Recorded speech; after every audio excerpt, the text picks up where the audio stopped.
Please give a warm round of applause to Scotty Davis.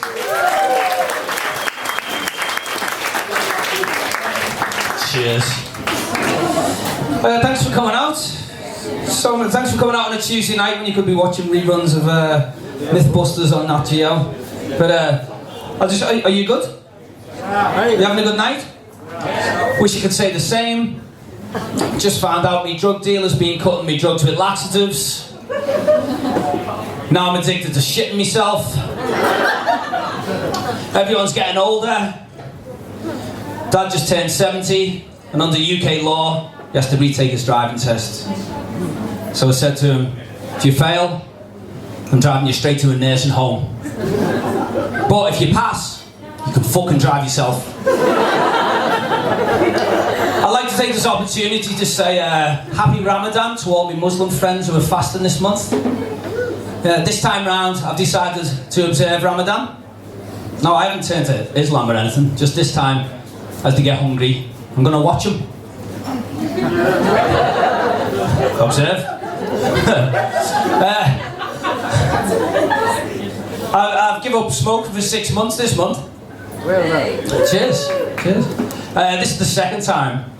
This time I've gone cold turkey. The first time I stopped smoking, I would only smoke when I was having a drink. And I was strong and I stuck to it. And ended up on 20 vodka martinis a day. As I say, this is my second time. I don't smoke at all. But now I am a raging alcoholic, so every cloud.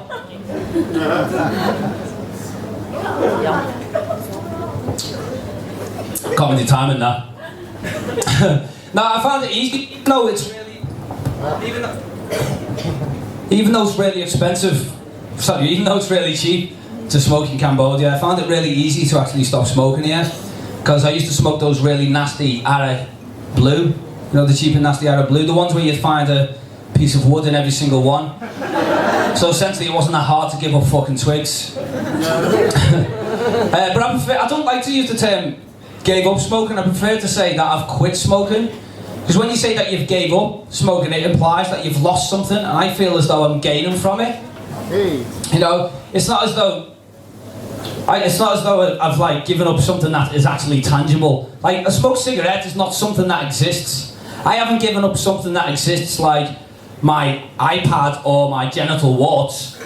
I'm only joking. I don't have an iPad. Scrotums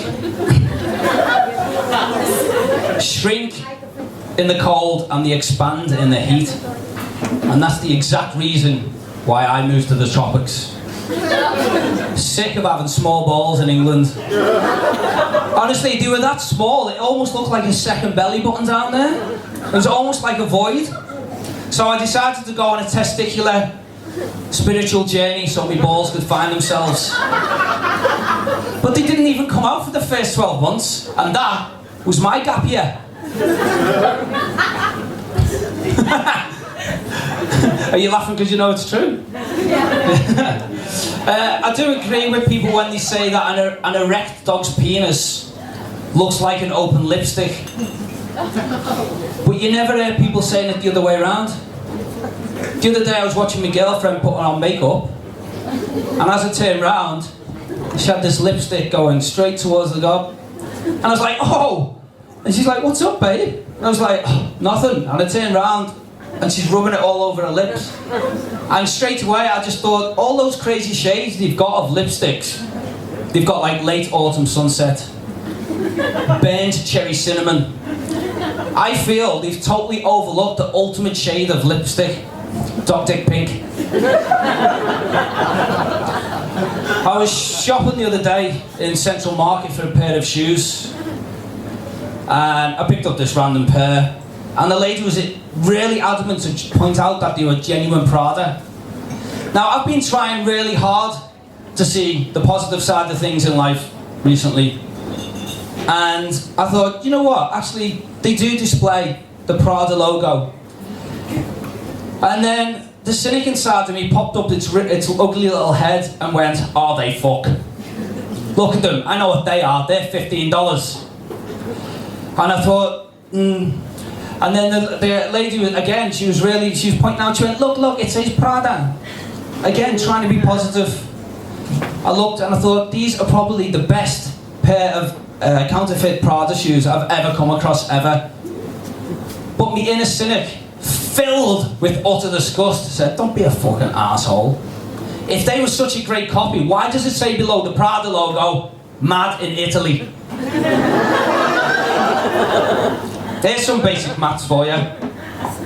If you drive a Lexus in Phnom Penh, on a scale of 1 to 10, you're a fucking dick. They say that sneezing is the 16th of an orgasm. Has anyone ever heard that before? Yeah. Well, how did they work that one out? Did the scientists sneeze one day and get a bit turned on? Or, after an orgasm, did he think, that felt like I just sneezed 16 times? All over her face. Looks like it too. Again, just trying to be positive by giving you an example of a story on how to spread the love. And that's my smear campaign. My girlfriend gets all emotional after giving blowjobs.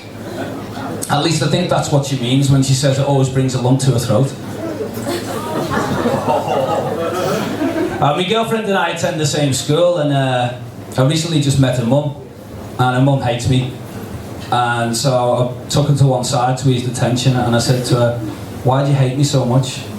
And she looked me dead in the eye and she said, Scotty, the reason I hate you so much is because my daughter is your 10-year-old student.